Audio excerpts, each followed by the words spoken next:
بہت سے لوگ کہتے ہیں کہ میں فلاں عامل کے پاس گیا تھا، اس نے کہا کہ آپ کے اوپر کرا ہوا ہے، جادو ہے، جنات ہے۔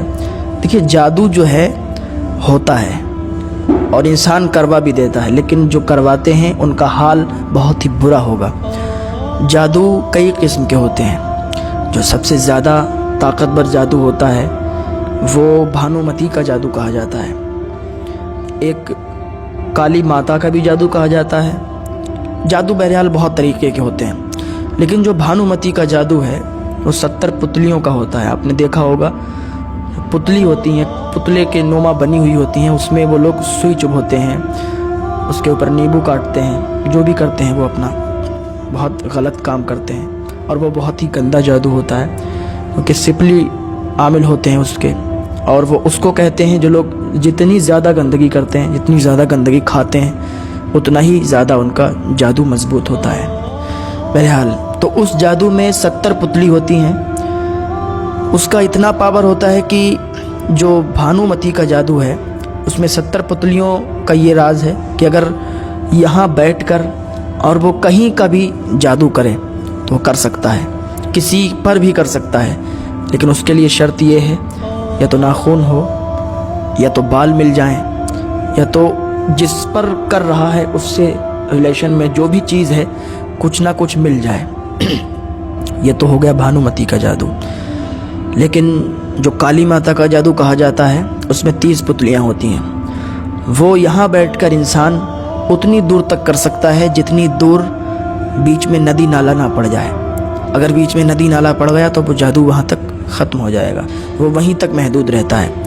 بھانومتی کا جادو وہ ندی نالوں سے بھی پار کر جاتا ہے، آگے تک، جہاں تک کر سکتا ہے، جہاں کا انسان ہوگا، مطلب جس پر چاہے کر سکتا ہے۔ اب جو آپ پر جادو کیا ہوا ہے، آپ کہتے ہیں کہ میں فلاں کے پاس گیا، تو دیکھیے، ہر عامل سے مت ملیے اور ہر عامل کے پاس مت جائیے، کیونکہ میں نے بہت پہلے بھی بتایا تھا کہ ہر عامل ایک جیسا نہیں ہوتا ہے۔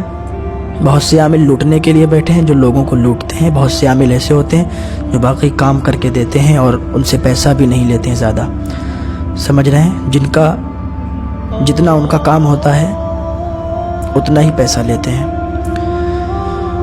اگر آپ کے اوپر جادو ہے، آپ کے کاروبار بند ہیں، ٹھپ ہیں، آپ کو ایسا لگتا ہے کہ کوئی بندش ہے، کسی عامل کے پاس مت جاؤ۔ سب سے پہلے آپ نماز کے عادی بن جاؤ، 5 ٹائم کی نماز پڑھنے لگو۔ جب نماز پنجگانہ آپ ادا کرنے لگو، ایک وظیفہ کر لینا۔ اتنا آسان وظیفہ ہے اور اتنا طاقتور وظیفہ ہے کہ اگر اس وظیفے کو آپ نے کر لیا تو کسی عامل کے پاس جانے کی ضرورت نہیں ہوگی۔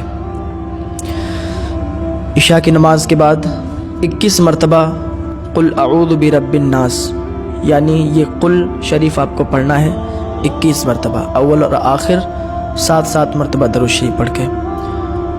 دوسری چیز یہ ہے کہ پھر 100 مرتبہ استغفر اللہ تعالی ربی من کل ذنب واتوب الیہ، یہ وظیفہ کرنا ہے۔ اس کو بھی 7 مرتبہ اول اور آخر درود شریف پڑھنا ہے۔ یہ 2 وظیفے ہیں، عشاء کی نماز کے بعد کرو۔ اگر آپ کو لگتا ہے کہ آپ کے گھر میں جادو ہے، آپ کے گھر میں کوئی دقت ہے اور اس کی وجہ سے ہمارے کاروبار ٹھپ ہیں، رشتے نہیں آ رہے ہیں، یہ جو بھی دقت ہے، یہ وظیفے 2 وظیفے کرو، 40 دن یا 41 دن یہ وظیفے آپ کرو۔ انشاءاللہ اللہ رب العزت کی جانب سے آپ کو مدد ملے گی اور شفا حاصل ہوگی۔ ان کو پڑھنے کے بعد اپنے اوپر دم کرو اور اپنے گھر والوں پر دم کر دو، اور اگر پانی آپ کے پاس ہو تو پانی پر دم کر کے وہ پانی رکھ لو اور وہ پانی اپنے گھر والوں کو اور اپنے آپ پی لو۔ انشاءاللہ اللہ رب العزت کی جانب سے آپ کی مدد ہوگی اور آپ کو شفا حاصل ہوگی۔